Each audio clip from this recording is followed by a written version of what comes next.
Session of our citizens hearing on disclosure order. Gentlemen, if you would rise and repeat after me, I'd appreciate it. I do hereby affirm that I will tell the truth and nothing but the truth to this committee today. Thank you very much. We'll begin with Captain Roger Solis. Am I pronouncing that right, sir? Solis is correct. Thank you. Sir. Ms. Kilpatrick and panel, I would first like to briefly describe the incident that I experienced in March 1967. At that time, I was a first lieutenant, U.S. Air Force, stationed at Malmstrom Air Force Base, Montana. I was trained and assigned duties as a missile launch officer for the Minuteman I intercontinental ballistic missile. I was designated Deputy Missile Combat Crew Commander and part of a two-man crew. My commander at that time was Lieutenant Frederick Mywold. He's now deceased. I will briefly review the diagrams showing the Launch Control Center, the launch facility. We will show you shortly when one of the other speakers present. We were on duty inside the Oscar Launch Control Center, a concrete capsule located about 60 feet underground. We had operational control over 10 Minuteman nuclear missiles. Each missile operates independently and has its own source of primary and backup power systems. It is important for you to note that the command and control for these missiles was entirely located within the capsule. There was absolutely no means to affect any of the missile systems from outside the capsule. On the evening of March 24th, 1967, while my commander was on a scheduled rest break, I received the first of two phone calls from my topside flight security controller, FSC. The first call was to report unidentified lighted objects flying above the facility. They reported they were flying at very high speeds, making very odd maneuvers, nothing an aircraft could do, and they just wanted to report it.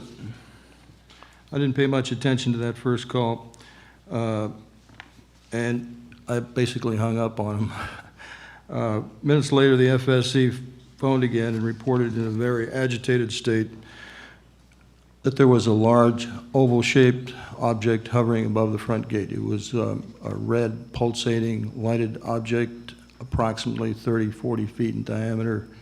The best he could describe it. It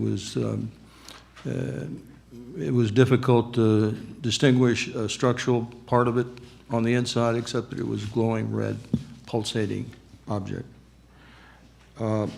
He had all the men out there with their weapons drawn. He wanted me to tell him what to do next. I, of course, told him something like, make sure nothing comes inside the perimeter fence. Of course, our primary duty was to secure those nuclear missiles. Immediately after that call, I started to inform my commander about the incident. As I started to inform my commander, our missiles began to shut down. We lost alert status on all 10 missiles while this object was above our facility. When we queried the fault system, all missiles reported guidance and control system failure. We had a way of querying faults within the system called VERSA. It's a voice-activated system, and we were getting channels 9 and 12, which is guidance and control system. At the same time, we had indicator lights showing security violations at two of the launch facilities where the missiles were physically located.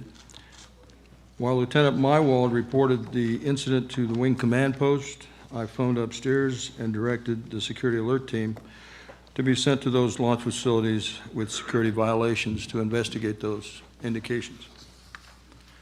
At that time, the FSC reported to me that the object had flown off at high speed. When the security alert team arrived at the affected LFs, and I'll brief LFs meaning launch facilities, they reported seeing the object hovering over those sites. As they approached closer to the object, they lost all communications with the FSC. After speaking to the wing command post, Lieutenant Mywold informed me that the same thing happened at another flight. At that time, I assumed that meant that night, but it turns out what he meant was it happened at another flight about a week earlier, and that's the Echo flight incident, which I'll talk about shortly. Right now, I'd like you to hear the portion of the conversation I had with Colonel Mywald, who retired as a full colonel, and I had this conversation sometime in 1996. Can we play the first audio, please? Back and forth to base because they were doing maintenance on, I don't know, the guidance cans or something, and the maintenance crews were staying over, and there was security and maintenance on site on both, on 2 of the 10 sites. And when the first one went down, I talked to the security out there. They had reported this UFO hovering over the site, and I said, "Yeah, right. What are you guys drinking out there?" And we struck strike teams to both of the sites that had been occupied. And both strike teams, I didn't tell them what we had heard via the LF radio, and I told them to go to get within a mile of the site and call back in on the VHF. And they both had reported it too. So we had 2 maintenance crews, 2 security troops on site, and 2 strike teams all reporting it. Is that right? Yep. Do you remember any of the names of any of those guys? Nope. You don't? Sorry, there's a little mix-up there. That was Colonel Walter Fiegel, who was the Deputy Missile Crew Commander at Echo Flight. Can we have the Mywald audio, please? Any reports from their field about UFOs? So I remember the 2 guards that had gone out to one of the sites finally got back scared to death. We had to relieve them of duty. Yeah. Oh, you mean our guards? Yeah, Oh, I didn't know that. yeah, and roving patrol type. Oh, I see. They had gone out to one of the sites, one of the LFs, and on the way back they lost radio contact, and we ended up having to send them back to base earlier. I'm not sure what happened. I don't think they ever returned to guard duty. And what were they scared about? Well, they had seen these crazy things. Then Oh, they did? yeah, They reported that to you? they reported it to the top side guy. Oh, the topside guy, that's right. Okay. Okay. Okay. Well, interesting, don't you think? Yeah. After we were relieved by another crew the next morning, I arrived back at base. Mr. Salas? Yes. In a couple sentences, would you tell us what we just heard? The conversation. Yeah, I'm sorry, it was a little confusing. The first conversation you heard was Colonel Walter Fiegel, now retired. As far as I know, he's still alive. He's authorized me to use that audio, by the way. It was a recording of a telephone conversation I had with him in 1996. And he described the fact that he had, on 2 of his launch facilities, he had maintenance crews out there and security guards. And when the first missile went down in his flight, they reported that there were UFOs overhead as the missiles went down. He lost all 10 of his missiles in rapid succession. That incident occurred on March 16th, 1967. He launched them and they went down? No, the missiles were not launched. He just reported, they reported that the objects were above them, and at that point, the missiles started shutting down. Yeah, disabled. The second audio recording you heard was that of Colonel Mywald, talking about the fact that we had security light violations and we had to send guards out to one or more of the LFs. And they reported seeing the UFOs again. By the way, I've got more audio available that's where Colonel Mywald supports my entire statement about what occurred. So he was consistent on supporting this for up until the time he passed away last year. After we received relieved by another crew the next morning, right back to the base, we reported to the squadron commander's office. There we were ordered to sign non-disclosure statements regarding our specific incident. I did sign a non-disclosure statement. And we were ordered not to talk to anybody about this. It was then designated a highly classified incident. At no time did we lose power during the incident. I want to emphasize, we always had electrical power. The sensitive information network, SIN cables that carried the signals to the missile systems were triply shielded from electromagnetic interference.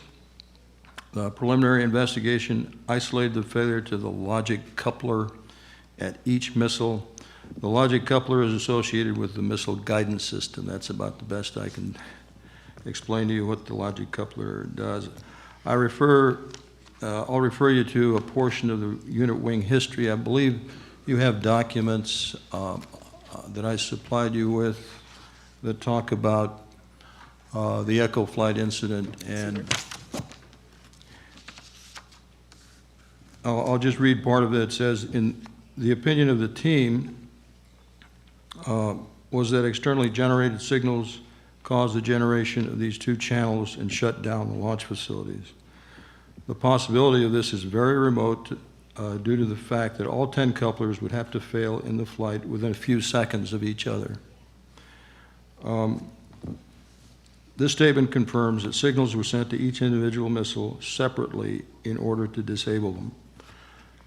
From my knowledge of the operating system at the time, neither I nor the investigative team could define the method or means by which these signals were sent to disable the missiles, each in the same manner, meaning each missile failed for the same reason, guidance and control system failure.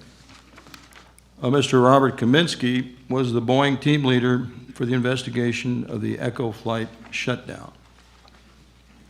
In a response to our inquiry, he stated, "This kind of event is virtually impossible once the system was up and running. The team met with me to report their findings, and it was decided that the final report would have nothing significant in it to explain what happened at Echo flight." Just one moment, Captain. We did not explain it, just working with my congressional research assistant on the end of the table. We are going to allow 10 minutes for each of you. I'm not sure, I just got the time sign for the captain, and I don't believe that he's been talking 10 minutes, has he? He has been talking 10 minutes. Captain, can you, and since we didn't let you know ahead of time, I'm going to give you additional 3 minutes, if that's okay. Thank you very much. I'll You're try to very get welcome. through it as quickly as That's I okay. can. After meeting with the engineers to discuss the results of their investigation, Mr. Kaminsky was notified by his supervisor that he should not submit his final report because the incident was reported to be a UFO event.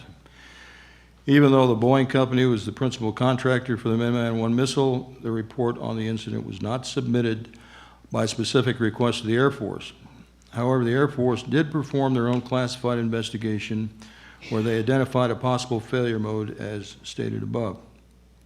In my opinion, we did not have the technical capability to produce a machine then or now that would be able to instigate the failure mode of these missiles identified in the unit wing history. In addition, the unidentified objects displayed the physical and flight characteristics that no known aircraft type could achieve then or now. Therefore, I have concluded these objects were non-terrestrial in origin. An important related activity ongoing, and this is important, on December 17th, 1969, the official U.S. Air Force investigation into the UFO phenomenon was terminated. The principal basis for this, and you have the Air Force position on UFOs, I believe. I've given you a copy of that. The principal basis for this termination was the evaluation of a report prepared by the University of Colorado entitled Scientific Study of Unidentified Flying Objects. In 1966, the U.S. Air Force awarded a $500,000 contract to the University of Colorado for the purpose of studying the UFO phenomenon. I'll refer to this study as the Condon investigation, for its team leader, Edward Condon. In fact, it was never intended to be a scientific study because the Air Force did not propose that any scientific hypothesis regarding the phenomena be evaluated. The Condon team relied on input and evaluations of reported UFO incidents from Air Force officers at various bases.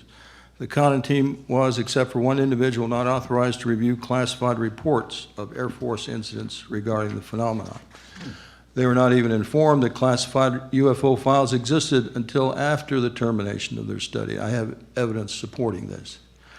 With respect to the 1967 Echo and Oscar flight UFO incidents, there was a deliberate effort to keep information about those incidents from the Condon Committee. In 1967, Dr. Roy Craig, the chief investigator for the Condon Committee, was informed by Mr. Raymond Fowler, a contractor working for Sylvania on Minuteman Electrical Systems, that the Echo flight shutdowns at Maelstrom had occurred during a UFO sighting. In October '67, he visited Maelstrom to inquire about this. Dr. Craig recalls this inquiry with Lieutenant Colonel Lewis Chase, the base operations officer at Maelstrom.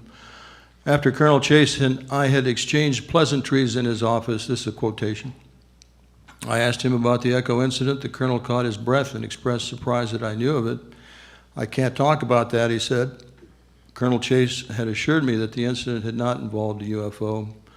Since Colonel Chase was the last man I would doubt, when he conveyed this information, I accepted the information as factual and turned the review over to Bob Lowe, who had received, Robert Lowe was the deputy condon, and he was the only one cleared to look at classified information. When Dr. Robert Lowe, the deputy condon, requested the Air Force allow him to review the secret report of the Echo incident, he was informed that the report would be too highly classified to allow that review. Dr. Craig did not interview any of the many witnesses that were named to him by Ray Fowler that he could have interviewed. He did not interview either of the crews, Echo or Oscar crew.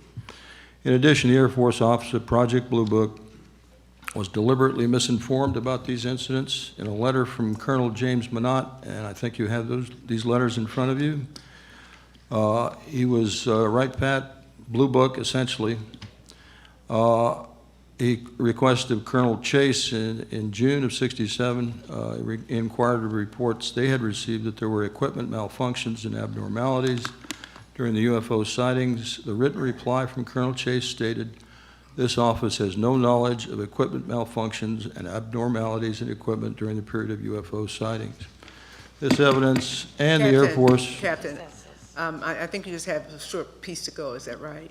Just one page left? Just very short. Yes, sir. Please proceed. I'm almost done. Please proceed. And by the way, this is a very complex case. Absolutely, we can tell that. Yes, sir. Thank you, and we appreciate your testimony. This is evidence that the Air Force purposefully denied the Condon investigators the knowledge that the Echo and Oscar flight shutdowns were UFO-related incidents. Since the Air Force cites this particular study as the primary reason for the official rejection of the UFO phenomenon, and claims that no UFO reported, investigated, and evaluated by the Air Force was ever an indication of threat to our national security. And in light of my own experience and others, I must conclude the U.S. Air Force was and is engaged in lying and disinforming the public about the realities of the UFO phenomenon. That's the end of my statement. Thank you. Thank you.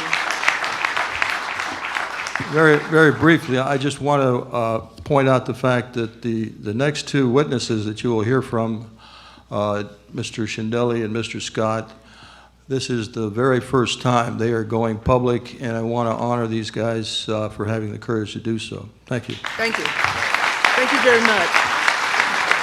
Thank you, Captain. Mr. Shillelagh. My name is David D. Shinley, Shindley. Captain, U.S. Air Force, retired. In 1966, I was involved in an incident while stationed at Minot Air Force Base, North Dakota. I was told to never speak of the incident again, and also told that as far as I was concerned, it never happened. Because of that, I am before you today with a bit of trepidation. I must say a lot of trepidation, as I have never before shown my face in person on this matter. I was a Minuteman ICBM launch control officer, a first lieutenant, and a deputy missile combat crew commander in a two-man launch crew with my crew commander who held the rank of captain. He was about 15 years older than I. I held a top secret clearance, which was required for my job. It all began one morning when I was watching TV while having breakfast, and I heard the local news announcer mention that some residents in the town of Mulhall, North Dakota, had seen strange lights overnight, which they attributed to a UFO. This caught my attention because I was scheduled for duty that morning at a launch control facility called November Flight, about 3 miles west of Mulhall and about 37 miles north of Minot, North Dakota.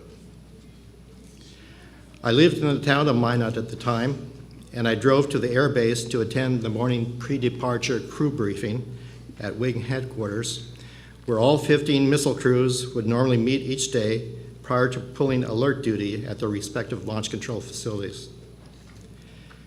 During that pre-departure crew briefing, it was mentioned that some missiles at November Flight had gone off alert, but there was no further information provided. I immediately connected this to the news item that I heard earlier in the morning regarding a possible UFO sighting near the town of Mulhall.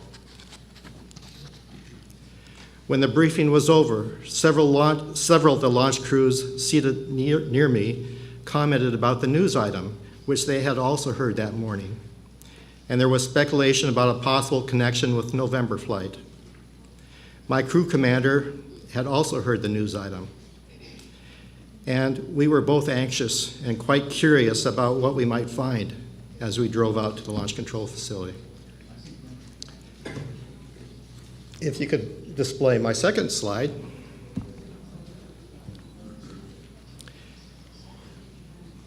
On this second slide, I don't believe you members have a picture of this, but you can see it on the screen here. This is the November Launch Control Facility from an air view from Google Earth. If you could show that again. There is an access road to the flight to the facility from the north, coming down to the flight facility, where there's a main gate at the perimeter fence.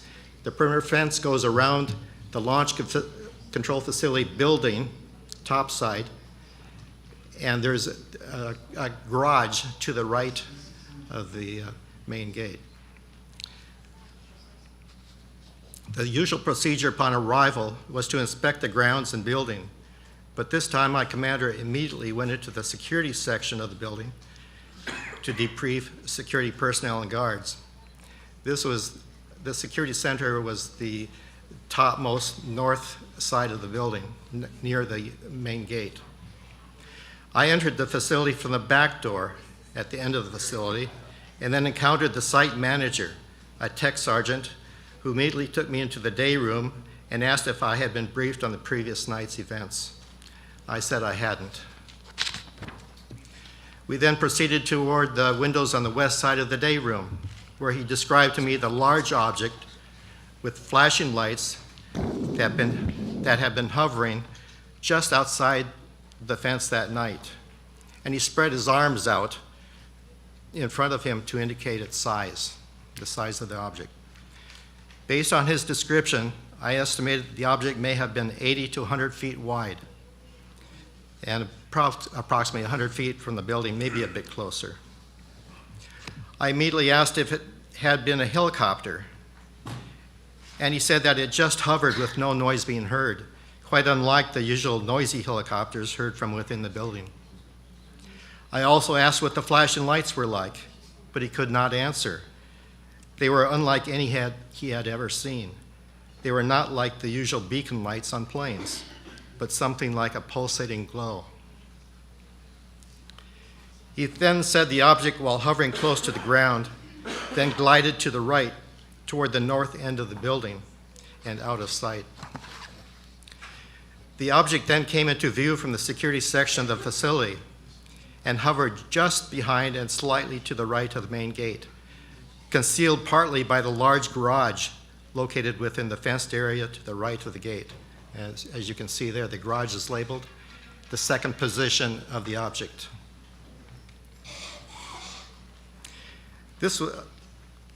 This location put the object almost directly above the hardened launch control capsule, located 60 feet below ground.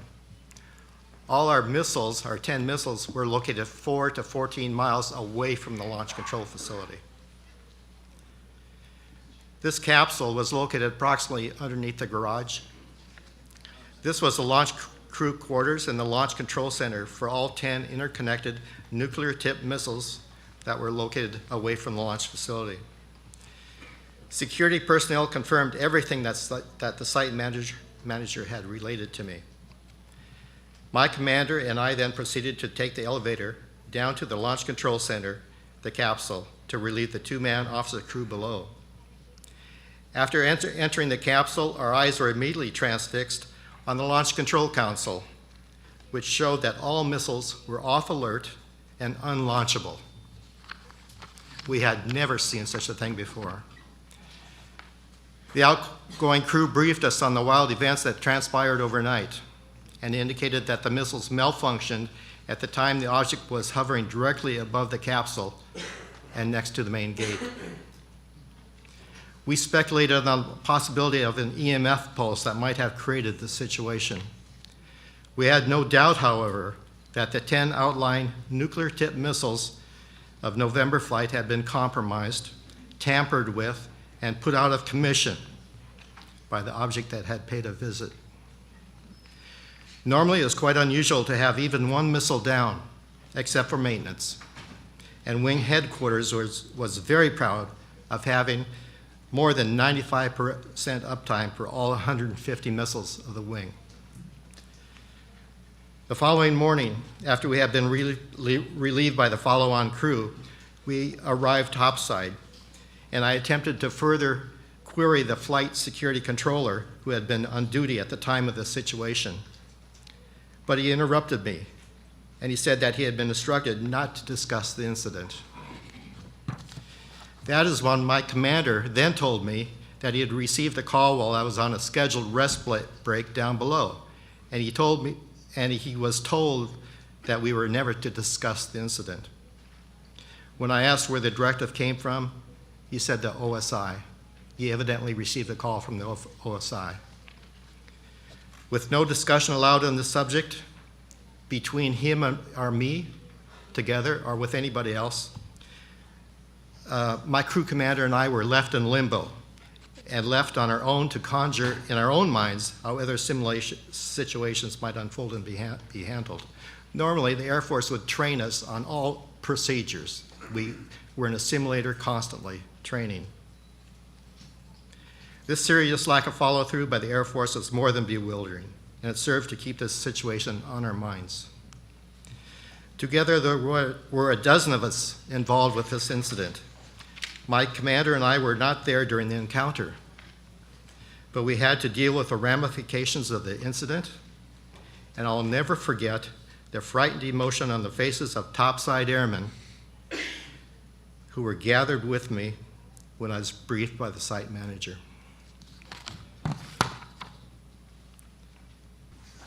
Besides those of us at the launch control facility, there had to be many more people involved with this, including maintenance people who had to retarget and reline the missiles, also additional security personnel to guard and protect the missile launch facilities, and who knows how many others on base were concerned. Everyone had been silenced. The incident was never discussed, and I never heard a word of any other incident from people that I associated with. I never spoke a word about my incident for almost 40 years, and my wife never knew. After several years of searching the internet in hopes of finding someone who would give me a clue about my incident. Excuse me, Mr. Shames. Yes. I yield you additional 2 minutes, excuse me.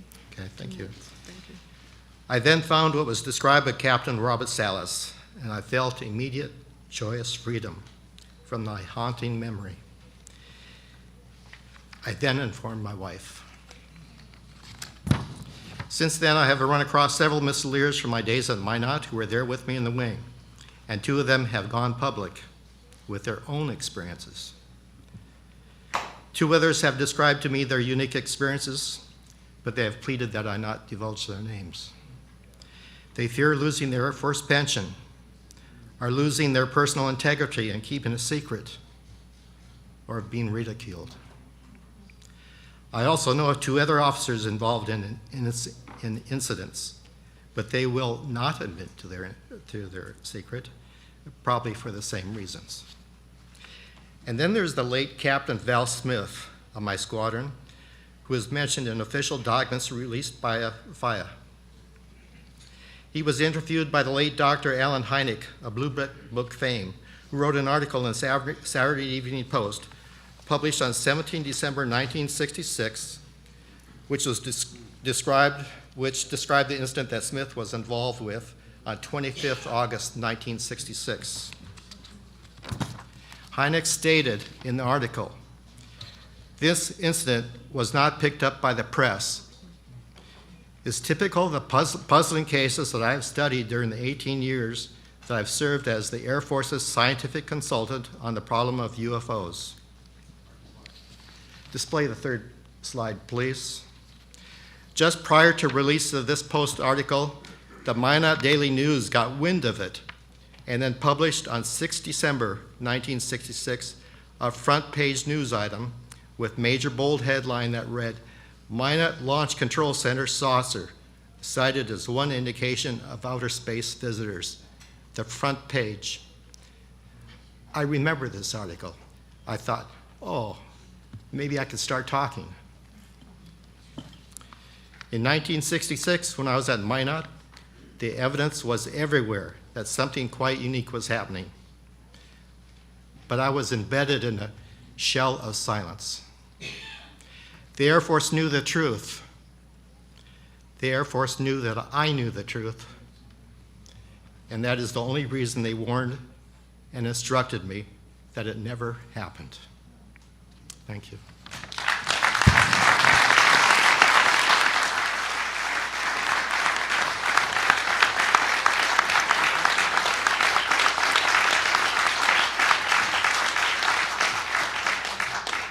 And thank you, sir, for your courage today and for your service.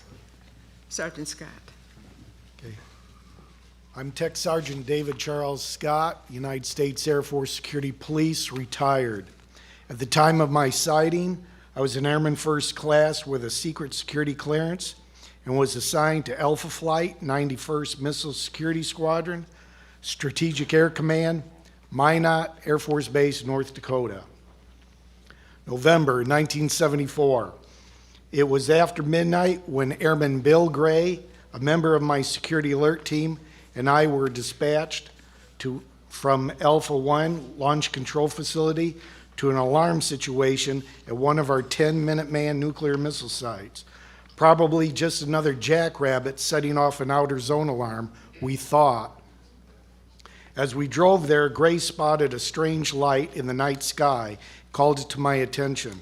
It appeared to be about the size of a stars in the sky, but was pulsating red. We checked the site and found everything secure. Gray said the strange light had gotten bigger and acted weird when I was below. Then we parked our vehicle off-site to await the alarm system to reset and the order which would allow us to leave the area. Now the strange light in the sky was pulsating and changing color in a sequence red, blue, and yellow. Suddenly our radio went dead and the idling engine of our vehicle quit. Gray and I sat there on guard duty for 45 minutes, protecting our missile site. We wondered aloud if the strange light above was a UFO. When the light changed to white and pulsated 3 times, and in quick succession, it disappeared and our engine came to life as the radio also came back on. As it did, Sergeant Hicks, our flight security controller, called and ordered us back to Alpha 1. All alarms had reset properly back at the missile site. We arrived back at Alpha 1 a little after 3 in the morning. We reported our story to Sergeant Hicks about the strange light. We wanted to convince him that we had not fallen asleep on duty or we weren't drunk. He said, "I believe you men." Then Sergeant Hicks hit us with a bombshell. All Minuteman nuclear missile site alarms in our wing had sounded simultaneously. Many security police and security alert teams reported seeing the strange lights, which Gray and I saw, and they too lost radio communication and vehicle power. "You know what I think?" Gray asked. "I think it was a UFO." Sergeant Hicks just nodded. I ventured, "Should we report it? Gray and I aren't lying. We'll write statements." Gray signaled his agreement with a nod. Sergeant Hicks said, "Why stir up a lot of trouble? The official Air Force position is that UFOs don't even exist. Let's just drop it unless you two want to get laughed out of this service." A few nights later, in the security police barracks back at Minot Air Force Base, I was listening to a news broadcast from Winnipeg, Canada radio station. The announcer read the story of an incident which had occurred just a few nights before, and fighter planes of the Canadian Air Force had scrambled to pursue the UFO. The fighters tracked it until it climbed at a steep angle and with blazing speed disappeared. The Canadians responded to the UFO that was over our missile site. When that strange light disappeared, the Canadians picked up on it because the reporter on the radio then stated the United States Air Force would release the report on this incident, and it would be released in May of 1975. But the day came and went without official comment. And as far as I know, the U.S. Air Force has never officially recognized that event. Complete, sir? You yield? Are you complete? Thank you very much, Sergeant Scott. Thank you. Very riveting, and thank you for your service as well. Now, Captain, I won't even try to pronounce your name. Please say it for us. Fenstermacher. You heard that? Can you just present? Fenstermacher. Fenstermacher. You're on, Captain. Thank you for coming. Okay, thank you. If we have time, I have some pictures and graphics of the LCFs and the LFs and the LCCs if we have time for it. It's not really pertinent, but I thought you might like a We'd little like to tour of the facilities. You have them as a slide for paper or on our screen? On the screen. Okay, thank you. I was a captain in the Air Force and a Minuteman III Combat Crew Commander from 1974 to 1977. I was stationed at F.E. Warren Air Force Base in Wyoming and assigned to the 400th Strategic Missile Squadron. Quite honestly, I was and still remain a skeptic, and at the time did not believe in this UFO phenomena. In the fall of '76, my deputy and I were on duty at Romeo Launch Facility, or LCF. The LCF was the part of Romeo that was above the ground, as we saw with David Schindley. And the launch control capsule was the one that we took an elevator down to. It was located 60 feet below the ground and behind an 8-ton door, so we were pretty secure in there. In order to stay awake, my deputy and I were monitoring the VHF radio communication between our security alert team, which we friendly called the cops. David was one of them, David Scott, and between our flight security controller, FSC, our topside NCO. The SAT team was out doing their regularly routine checks. I think they were responding to one of those jackrabbits out one of our launch facilities. And so they were out and away. At approximately 2 a.m., the FSC called the SAT and said, "Hey, pull over. Get out of the vehicle and look around." That's all he said. Gave no direction or any guidance. A few seconds, and he also said, "See what you see." A few seconds later, they reported they saw nothing, and they said, "Oops, wait a minute, we do see something in the distance." The FSC, "Well, what do you see?" And they said in an excited voice, it was a light in the sky, it was a bright white pulsating light, and they could see some other colors in between the pulsations. The FSC asked them where the light was located, and the reply was that it was some distance to the north. And then after a pause, they said, geez, it really looks like it's near the LCF or near where you are. The FSC then asked the SAT to return back to the launch control facility. My deputy and I kind of looked at each other and did a double take because what the heck was that all about?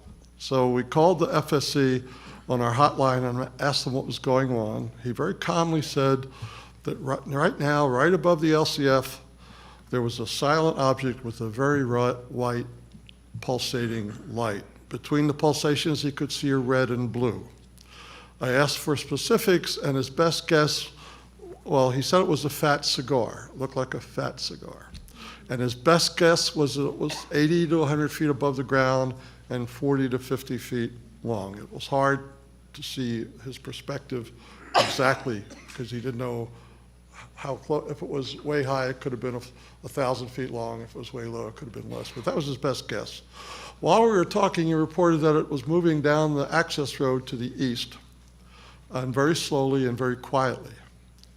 I asked him to keep us updated. My deputy and I talked about what we should do with this information.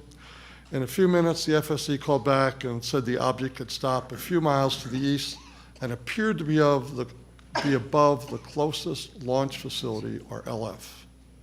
So we ordered the SAT team, who was now on their way back to the launch control facility, to go to that LF that had the object above it, and they said they had to return to the launch control facility for batteries and for their flashlights. 10 minutes or so later, we asked the status of the SAT team, and we were told that they made it back to the LCF, but had departed yet.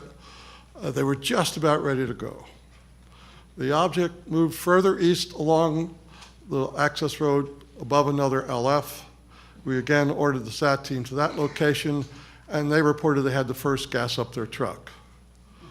It seemed to take them a long time before they appeared to be on their way.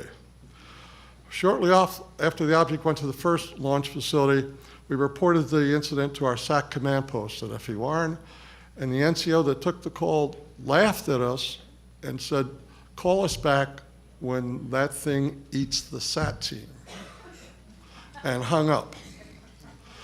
As well as logging everything in the official log, my deputy and I, who each had prior service, meaning we were enlisted before we were an officer, we started taking personal notes. In addition to the official notes, we wanted to document everything that transpired.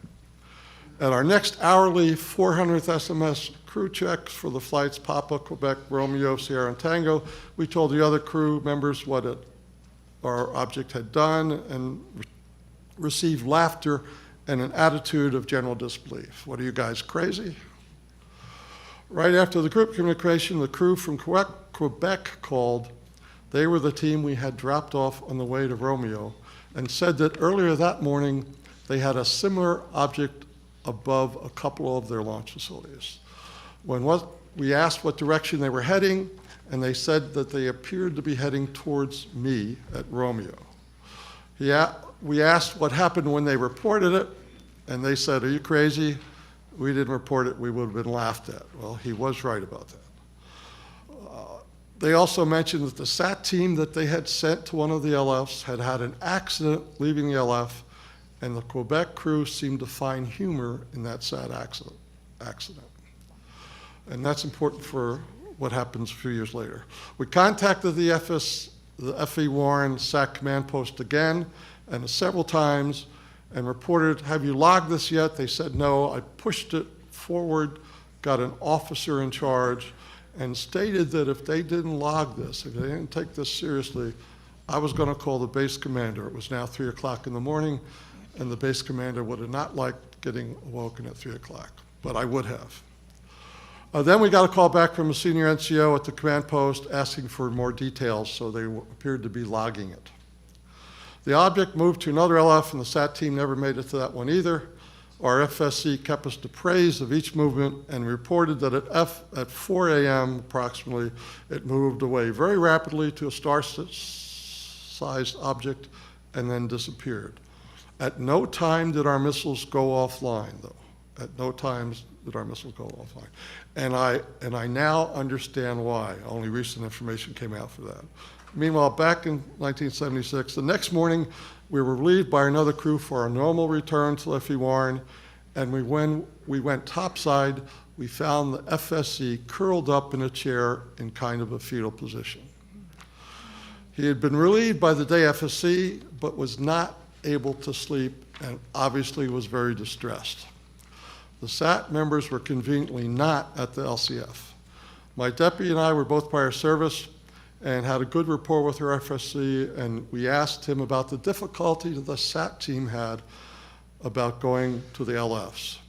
After making us promise that we would not report the SAT, he told us that in fact they never left the launch control facility, and they said they were not going to any LF that had that thing above it. So we picked up our crew member from Quebec and we returned trip to F.E. Warren and discussed the excitement of that early morning hours. They insisted they would not report the incident and that if we reported it, they would deny that it happened. If we reported their involvement in it, they would deny that it happened. Upon our return to our squadron, we reported the incident with our flight commander. And the next morning, we were called in by the commander of the 400th SMS. He asked us about the incident, and when he discovered we had personal notes, he asked to see them. Once in his hands, he tore them up and said we were never to talk about this again and required us to sign documents that I'm a little fuzzy about what they really said. We reluctantly signed them after going into a broom closet to talk about it for 10 minutes. At our next couple of departure meetings, an officer that we'd never seen before told us that this incident was classified and that officially never happened. And I always wanted to question which was it. Was it classified or it didn't happen? After a press conference in September 2010, I was given a name of a former Quebec SAT team that wanted to talk to me.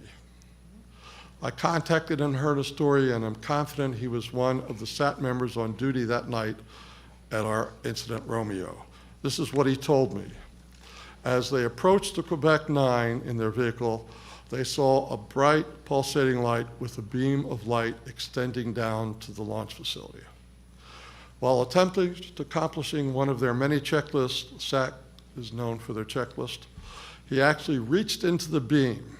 That spooked both of the SAT members, and they jumped in their truck, and as they raced away, they had an accident and the truck was damaged. That tied into me that in fact was the Quebec team that was on duty the night when my Quebec commanders told me that their SAT team had an accident. So I was confident they were them. I asked, when they got back to F.E. Warren, they were ridiculed by the fellow SAT members. Someone even drew a drawing of them seeing a UFO, hitting a cow, drinking booze, and they were ridiculed for their time. And this guy was really, to this day, upset about that ridicule. I asked him to share his story with others and make a formal statement. He said, no, this is it. He was done, and he would not talk to anybody about this again, including me. And he, in fact, has not responded to any calls or emails from me. I kept silence about this 1976 incident. After all, a good officer follows his or her orders. I caught Larry King live on a Friday night on July 18th of 2008, and I came in at a segment, and I saw a former Air Force officer talking about a similar situation. I did not get the beginning of the segment, as I think I said. This guy's name was Bob Salas, and I thought he was one of the crew members from Quebec. He was describing my incident, And then I found out, in fact, his happened in 1967 at Minot Air Force Base, not F.E. Warren. A skeptic on that show did not believe Mr. Salas' story and seemed to doubt his credibility, his honesty, and his sanity. After much thought, much later, I contacted one of the guests on the show, Robert Hastings, and over time, it took me like 4 months to get up the information, and I slowly came out, first anonymously, came forward, first anonymously, first with my first name, then I said, what the heck? If they come after me, they come after me. Because I had the same trepidation that you did. Would I lose my pension? Would I disappear, et cetera? So here I am. This is what led to this. Thank you, Captain. Thank you.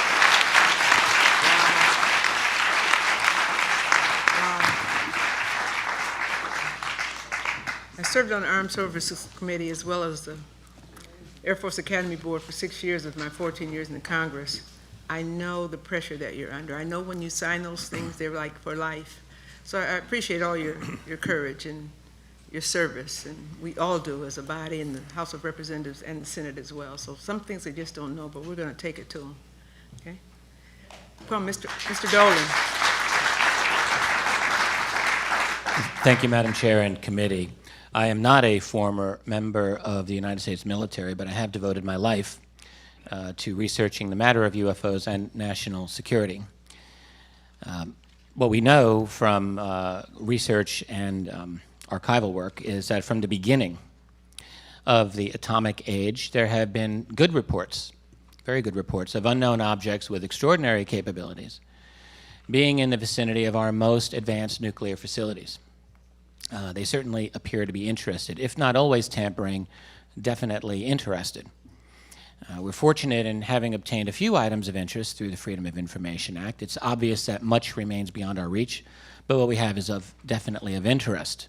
I'm going to describe a few of these cases to you, but first I want to describe an event that is not in a declassified document. It's a written account from a credible witness that really is quite fascinating. This is from a U.S. Navy officer named Byron D. Varner, who wrote a privately published book. It's called Living on the Edge, an American War Hero's Daring Feats as a Navy Fighter Pilot, Civilian Test Pilot, and CIA Mercenary. There's an interesting title for you. The book includes a UFO encounter by another Navy pilot, a man named Roland Powell. And both of these gentlemen were interviewed at length by the then head of the Mutual UFO Network, Mr. Walter Andrus. Mutual UFO Network, or MUFON, is the largest civilian UFO organization in the U.S., has been for years. So here's what happened. In July 1945, near the close of the Pacific War, the Hanford Atomic Facility, located in the state of Washington, one of the key elements of America's new nuclear infrastructure, was there. Now, although by this time no one was expecting a Japanese threat to it, as the end of the war was near, but there were still standby aircraft armed and ready at all times, just in case anything were to happen. At noon, on a date they don't know exactly, but it was July 1945, an alert was sounded. Radar had detected a fast-moving object that was now in a holding pattern directly above the Hanford plant. It was very high. No one was able to see it at first, only on radar. 6 pilots flying Grumman F-6F Hellcats were sent up. Finally, they saw it, and they flew to intercept it. It was estimated to be about 65,000 feet, very, very high up. No one was able to recognize it. It had what the book described as, quote, a saucer-like appearance, bright, very fast, very high. The pilot, Roland Powell, later described this object to be as large as, quote, 3 aircraft carriers side by side, oval-shaped, very streamlined, like a stretched-out egg, and pinkish in color. He said it gave out a kind of vapor around the outside edges, he believed from portholes or vents, and he speculated that the vapor was being discharged to form a cloud as a disguise. Anyway, the pilots were baffled. They were told to go higher. They replied, if we go much higher, we're going to ruin these engines. And the answer came back, blow the engines if you have to, but use full power, full military power, full throttle injection, maximum continuous, go for it. They were then told that if the engines quit, they were to glide back toward the airport and hope that you make it. Even so, no one was able to get close enough to the object. It didn't seem to do anything. It just hovered there as if observing, staying well enough out of reach. The pilots were quite amazed at its ability to hover. Finally, some engines, according to Roland Powell, did begin to fail. Fuel consumption got critical, and the planes returned to base. After this, the craft just disappeared as quickly as it came. It did not return. They had pushed their aircraft up to 42,000 feet, which was 5,000 feet above their maximum ceiling. It was very obviously a serious event. No press coverage, as you would expect. Now, you might argue, you might quibble that this is just a story unconfirmed by government or military documents, but it was a detailed story from an experienced World War II pilot, and you can take it for what you will. We do, however, have a number of declassified government documents that describe UFOs being seen over America's nuclear facilities in the early atomic era. Several from the FBI describe a series of events over and near Los Alamos. This is, again, another central component of America's nuclear program. One of these FBI documents from January 31, 1949, and then there was another from a year and a half later in August of 1950, describe what you can only call an invasion of sensitive airspace repeatedly by unknown and extraordinary objects. So the first document gives specific dates for the initial sightings when they began in December 1948. In that month, they occurred on the 5th, 6th, 7th, 8th, 11th, 13th, 14th, 20th, and 28th of that month. And the witnesses were all very high caliber. We're talking special agents of OSI, airline pilots, military pilots, Los Alamos security inspectors. There was some speculation that these objects might have been Soviet, but there were no reasons offered, no evidence offered, and in fact, there's no evidence to this day. Meteorites were also ruled out in this analysis. The initial conclusion was that they were either dealing with a previous unknown natural phenomenon or something man-made, except no one seemed to know any project anywhere that could have caused these sightings. And again, after more than 60 years, we still don't. By the way, the second of those documents, referring to Los Alamos incursions, this is by August of 1950, stated that by then a total of 150 observations had been made. You think about it, 150 over that region in about a year and a half. By then, they'd been able to determine that there are three types of objects being seen. First was a type known as green fireballs, which were objects, this is in the words of the memo, moving at high speeds in shapes resembling half-moons, circles, and disks emitting green light. The second type was a bit more of the in-your-face variety, that is disks, round flat-shaped objects or phenomena moving at fast velocity and emitting a brilliant white light or reflected light. That's the memo. And then the third type were meteors, at which you might breathe a sigh of relief, except that the author then immediately says, well, aerial phenomena resembling meteoric material, moving at high velocity and varying in color. The colors noted were white, amber, red, and green, so quite a range. We don't know what these objects were to this day. Another key place where the U.S. developed its atomic technologies was at Oak Ridge, Tennessee. Here's where the Manhattan Project had established a pilot plant to produce plutonium. UFOs were reported there as well. A declassified teletype from October 13, 1950, stated that the night before, an Air Force radar installation picked up 11 unknown objects, perhaps more, traveling across Oak Ridge. They were slow, low in the sky, less than 5,000 feet, maybe 1,000. Fighters were scrambled, but they saw nothing. They didn't have any explanation for this. The radar was in perfect operating condition. Everyone knew their job. That was only the beginning at Oak Ridge. An FBI teletype of December 5th, 1950, writes of 6 unidentified objects over Oak Ridge from the previous day.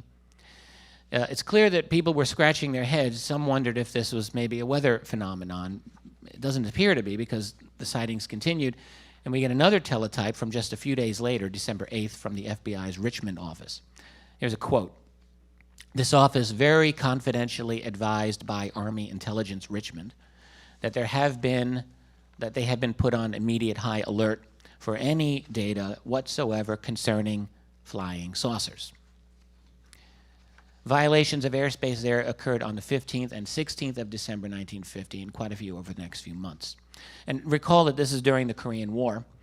If a major crisis occurring on the other side of the world, monopolizing the news and the efforts of the United States military, and yet you got a statement like this, that they want any information on flying saucers. You have to ask why.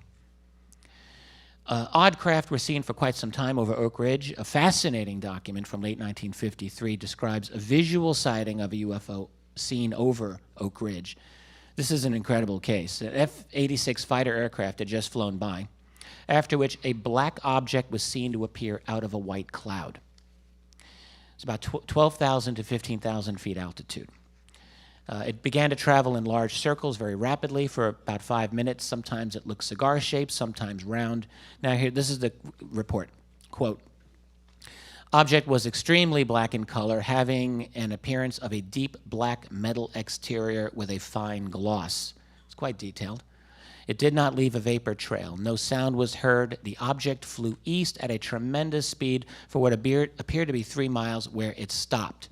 The object was then joined by 2 more of these same objects. A formation similar to a spread V was formed, and the objects at a tremendous speed flew in an eastward direction. Words fail me at this point. It's rather extraordinary. Incidentally, there's one more document describing a UFO over the Hanford nuclear plant, which I mentioned earlier. Well, we have an Air Force memo from August 8, 1950, which shows us that the Hanford facility continued to be of great interest. Let me just read this brief statement. Since 30 July 1950, objects round in form have been sighted over the Hanford AEC plant. That's Atomic Energy Commission plant. Air Force jets attempted interception with negative results. All units, including the anti-aircraft battalion, radar units, Air Force fighter squadrons, and the Federal Bureau of Investigation have been alerted for further observation. The Atomic Energy Commission states that the investigation is continuing. And by the way, there are no subsequent FOIA documents that we've gotten over what the nature of that investigation was, even though we assume it happened. So all I can say is good grief. Do you think they were taking this seriously, rather? Yes, I think they were. These are more, there are many more of these, and I'll be talking about some of those in the next panel. I think that these are more than mere accident or coincidence. Anyone charged with security over these vital installations would have to take these events very seriously. Indeed, not to do so would be a grave violation of one's sworn duty to protect and defend such installations, and it would not be hard to see why deep secrecy would dominate the subject of UFOs. There are many other incidents regarding UFOs and nuclear installations that occurred in later years. As I mentioned, I'll discuss some of them shortly in the next panel. There's even evidence that these types of events have continued to occur much more recently, although they're a little harder to confirm due to the unresponsiveness and stonewalling of affected agencies. Yet the events which took place so long ago not only demand a scientific analysis, but they also cry out to be understood for what they were, a key component in the implementation of secrecy so profound, so serious, that they contributed to the creation of a state within a state, not bound by the traditional American goals of public openness and responsiveness to the people. And one might argue such events are so serious that the public really doesn't have a need to know. Well, I beg to differ. I do think that citizens in a free republic, if they are to govern, which is the basic idea, do have a need to know about the important things in their world. Thank you. Thank you very much. Thank you very much. Excellent, excellent information. We're now going to open it to our members, and we're going to start with Congressman Bartlett. As I've sat and listened to this testimony, I was asking myself a question. If, for my good, there is a cover-up of these sightings, then what else might the government do for my good? You know, this is kind of Orwellian, 1984.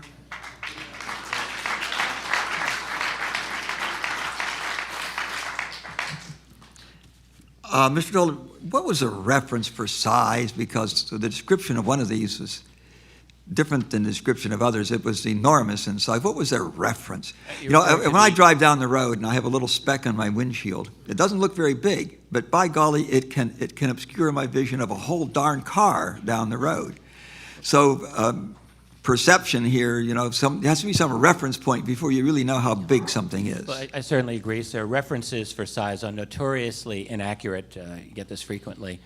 I assume you're referring to the first incident I mentioned, the Hanford case of 1945, where the pilot said... Well, he said it was as big as a couple aircraft carriers. Yeah. I don't know how he came to that conclusion, to be perfectly honest with you. You do have in the research a few confirmed, and by confirmed I simply mean radar plus visual accounts of very enormous objects. It has happened. It seems incomprehensible. In this particular case, I really don't know. He simply, to his perception at that time, it looked very enormous. The sightings that were talked about are all fairly old. What's happened more recently? Well, I don't want to jump if you had to say something, Robert. Recently, let's say 2010, there was a shutdown of 50 missiles at Francis E. Warren Air Force Base. This was announced by the Air Force. It was announced that there was eventually announced there was a computer glitch. Now, I'm very worried about that. I'm not sure I believe that, but we do have witnesses that have come forward, both civilian and Air Force, that said they saw an object in the sky at the time of these shutdowns. This is still being investigated, but these incidents are still going on. They used to be reported by the press. I don't see reports now in the public media. Do they just not report them because of the climate, the psychological climate that we're in? Or are there no sightings recently? I've seen no reports recently. I'd just like to mention a couple of things with regard to that. It was mentioned previously, there were, in the Bentwaters panel, they talked about personnel reliability reporting, where they keep tabs on people involved with nuclear weapons and make sure they stay reliable. So this is one way the Air Force is applying pressure not to report these things, but we certainly know, and from reports we're getting from time to time, that these incidents are continuing.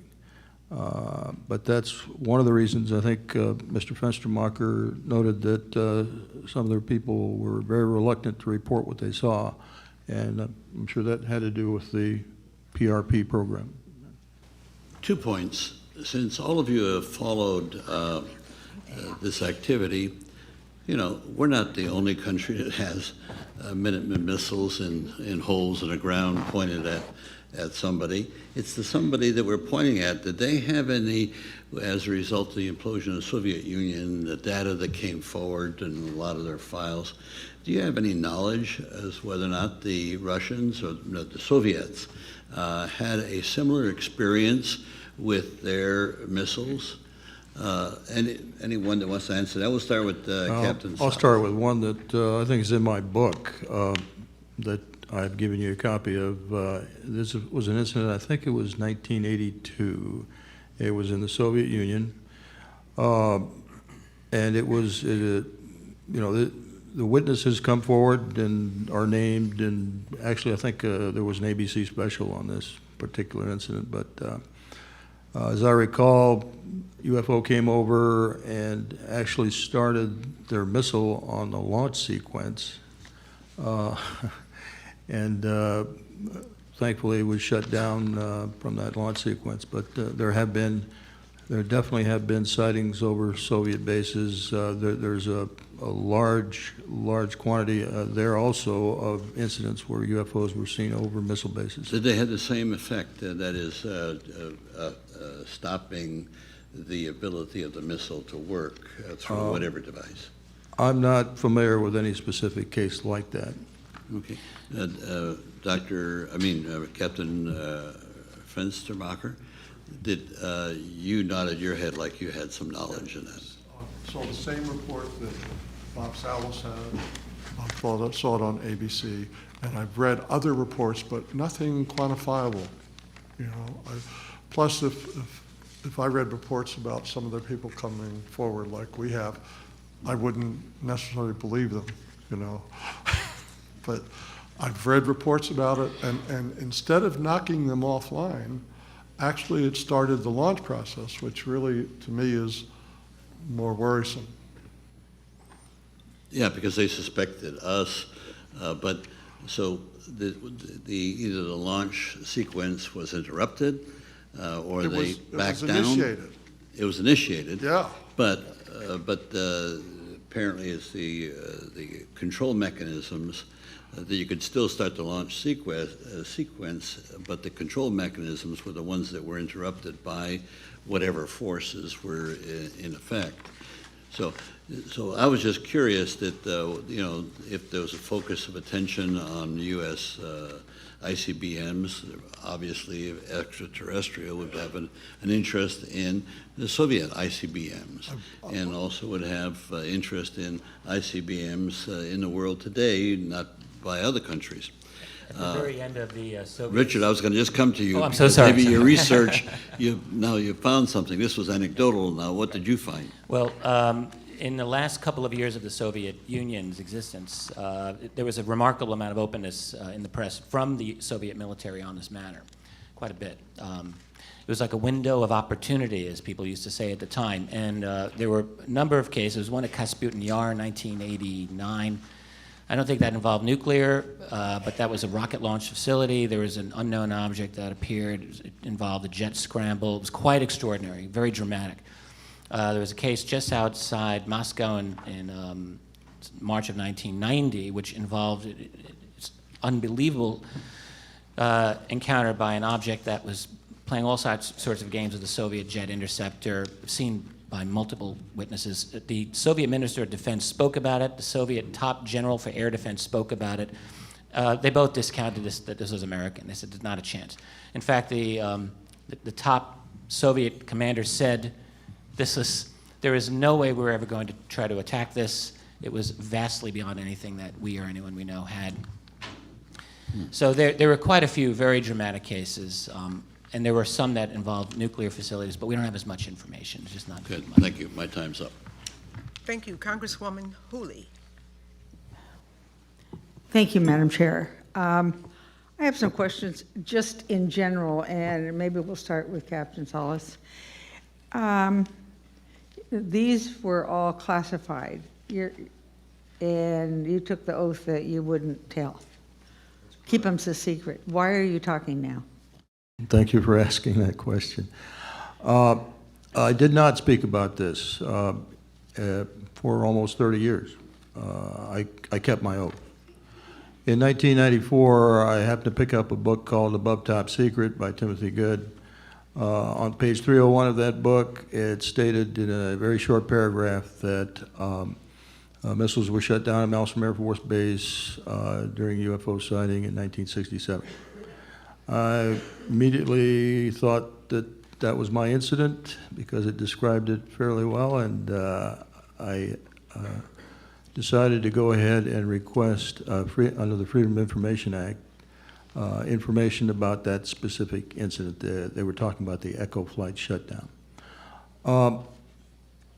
Because I thought that was my incident. So I didn't mention anything about UFOs when we sent the inquiry. I just asked for, actually my researcher, James Klotz, who was with MUFON at the time, requested this information under FOIA. The Air Force wrote back and said, this incident is classified, however, because of the time lapse, Right. we're going to declassify it. And so they did. They declassified the Echo shutdown incident, and they started sending me documents. So I started speaking about it at that point because I thought at that point that that's where I was, because you have to understand all these facilities look pretty much the same. I knew I wasn't in the same squadron as Echo, but I did know that at times we did help out when they were short on crews. It wasn't until 1996 when I contacted my commander, Fred Mywald, that I realized that was an Oscar flight. And then I realized I'd been speaking out of turn, so to speak, because I had violated my oath by not speaking about my specific incident. I made a decision to continue speaking about it, and I've been speaking about it ever since. I've never been harried by the Air Force. Nobody's ever knocked on my door and said, can't talk about it. So I continue to speak about it. Well, we're glad you do. For any one of you, I think so often when we hear the initials UFO, we always think of it as somewhere outer space, don't know, this is a huge universe, where they come from. How, do you think they're UFO? Do you think they're from somewhere in outer space, or do you think these are made by some country that we, in our little universe that we know about? Tell me what you think. Madam, these are questions that not only private researchers have been asking, but also classified researchers have been asking. When you go back through the history that we know of, back in the late 1940s, when this first appeared on the scene, within the Air Force, there were competing solutions to this problem. Right off the bat, you had analysts who were convinced that there was no possible way that this could have been Soviet manufactured or American, that the performance capabilities were too advanced. There were other people who did suspect the Soviet Union. In fact, during the incident over Los Alamos that I mentioned earlier, there was speculation that, wondering, could this have been a Soviet type of technology? There's just no evidence for that. We all realize that within the black budget world, there are vastly advanced types of technologies in various ways. And in many cases, NSA computing, for example, is at least 3 decades ahead of the rest of the world. At least they were in the 1960s, and they probably still are. And there are other black budget groups that have, who knows what they have. Do they have, So that's always the thing. If you were to see a perfectly hovering triangle, and there are triangular UFOs hovering above you today, you'd have to ask yourself, is this ours or theirs? This is one of the fundamental questions that serious research asks these days, because it's very difficult. I will just offer my own opinion that a large portion of these objects are not ours. And I think that's what you find when you speak with individuals within the classified world. I've been privileged to do that many, many times, some extremely prominent individuals, if I may say, and that is their opinion as well. Thank you. I yield. Thank you, Congresswoman. Congressman Cook, please. Captain Fenstermacher, unlike some of the other testimony here today, you said that you didn't wait too long before you started talking about it. Am I correct in understanding that? No, I just came forward after I saw Bob Salas. Oh, excuse me, I misunderstood that then. And I just want to say I would commend all of you for coming out with your statements. And I certainly understand the reasons why for many, many years you may be reluctant. But had you, I thought I'd heard something that I misheard, obviously. But the reason I'm asking this is because I want to ask you all, each, about the Air Force project Blue Book. Blue Book was being done, there's a lot of money spent on Project Blue Book by the Air Force during, the 47 to 69 period, and some of your events occurred that you've talked about, certainly, Mr. Salas, your event, occurred while Blue Book was still being funded and written about, and Blue Book is, as I understand it, totally published now. It's out. And let me make sure I understand. I think the year of your, what you saw, witnessed, 76. 76. Yes. And again, 74. 66. So both the two captains right directly in front of me here, the things that you saw, is there any indication in Project Blue Book about those, or were you ever contacted in regards? I take it you were never contacted in regards to Project Blue Book at the time, or am I wrong on that?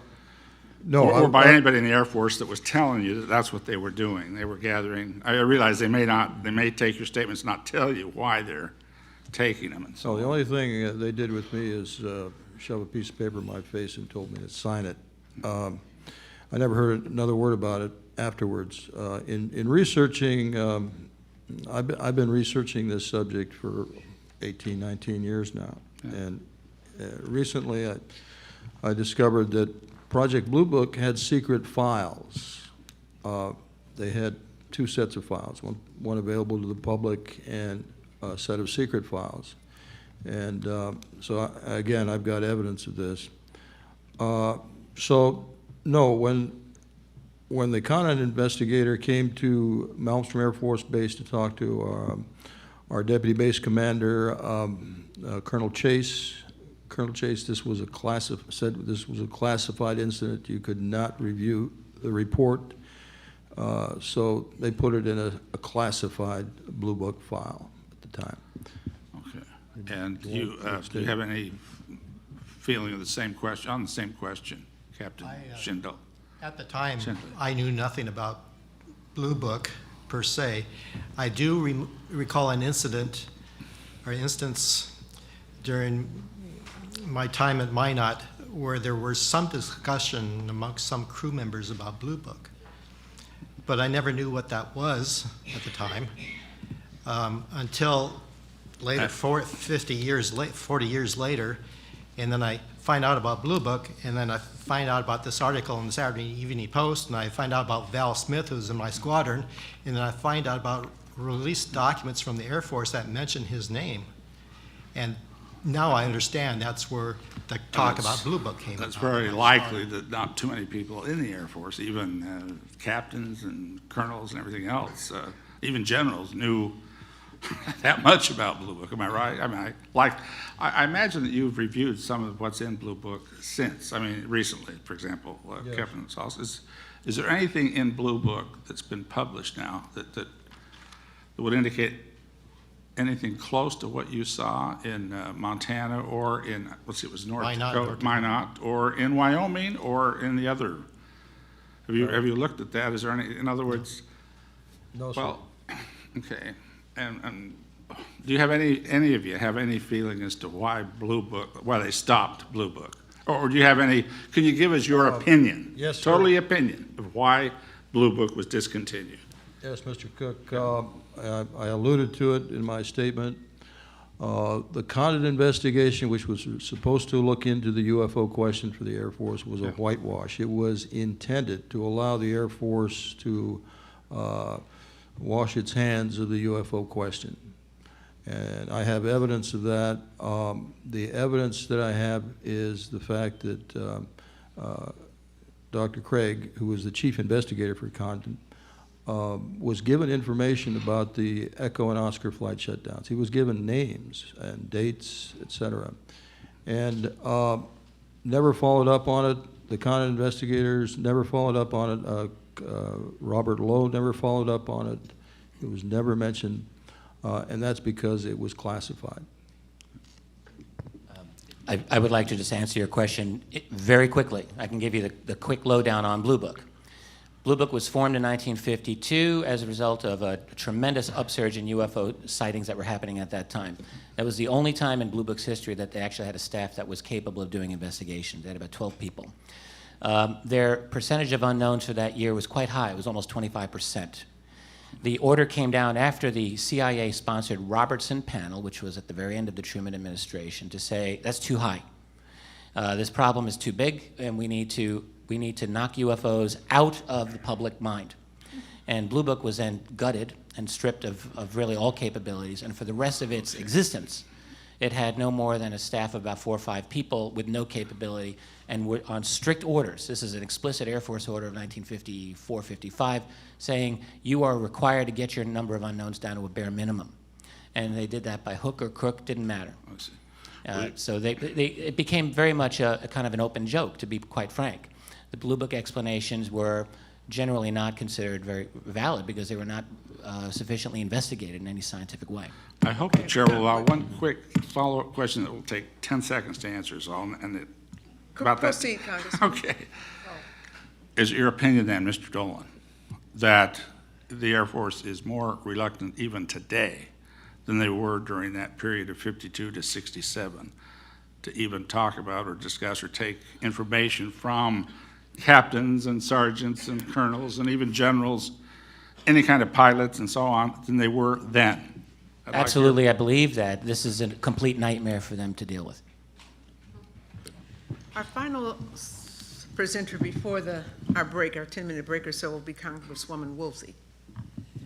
Well, I was sitting here, thank you, all five of you and Steve, who was there before you, getting really uncomfortable about the position this has put you in all these years, and honoring you in my heart for getting past that and getting here today, and knowing that was not an easy thing to do.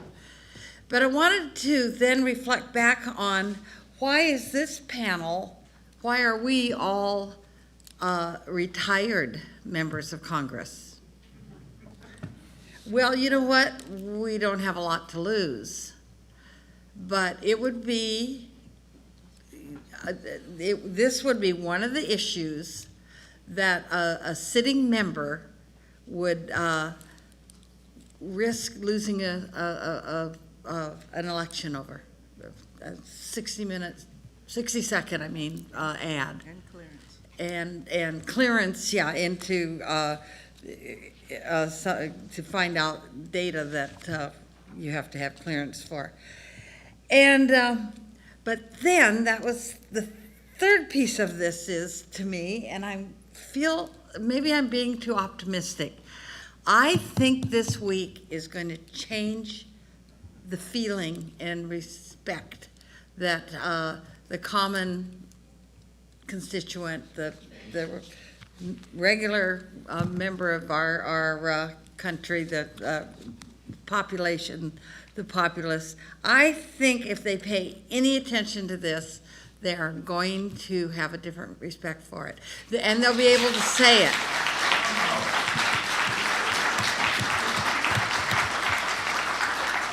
Instead of whispering to me, people who knew, I get teased a lot because I'm one of the most progressive members that have left the House, but that was in the House.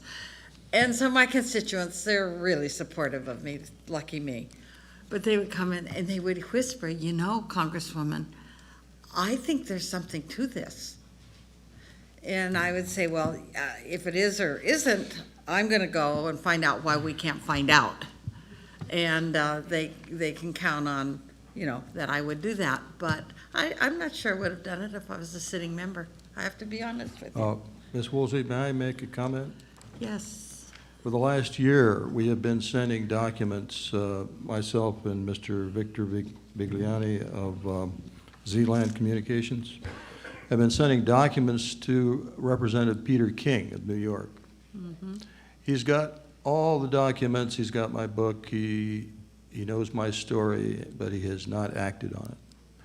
I've also briefed Congressman Rohrabacher, congressman from California. Yeah, I think he's still in Congress. And, yes, he is. I briefed him, I think it was the year 2000, and he still hasn't acted on this. Well, there's 433 other members that haven't acted also. So Yes. I just want to point that out. I hope that this week could make it more comfortable for them and maybe help put the pressure on our government to be more open and to stop covering up and having secret files. So I thank you very much for being here. Thank you very much. Thank you. We're going to take a short 8-10 minute stretch or break for a moment, and when we come back, we'll conclude for the afternoon.